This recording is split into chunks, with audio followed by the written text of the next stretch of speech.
শ্রী গুরুজয়। সেদিন যাচ্ছিলাম চন্দননগর স্ট্র্যান্ড একজনের বার্থডে ট্রিট নিতে।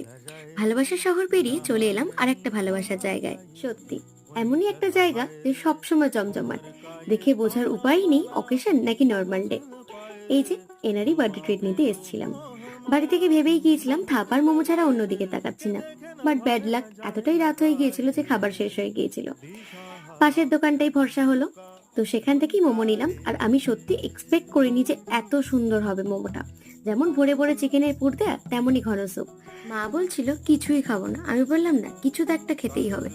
তারপর চলে গেলাম একটু গঙ্গার হাওয়া খেতে। আর এই ভিউটা সত্যি, চাঁদের সোনালি আলোটা যেন অদ্ভুত সুন্দর লাগছিল। বাড়ি আসতে ইচ্ছা করছিল না। তো তারপর এনার রিল্যাক্সেশনের পর চলে এলাম বাড়ির পথে। আর আসার সময় নিয়েছিলাম কিছু আইসক্রিম এনাদের জন্য। এনাদের হ্যাপি ফেসগুলো দেখতে বড্ড ভালো লাগে। Tata, stay tuned.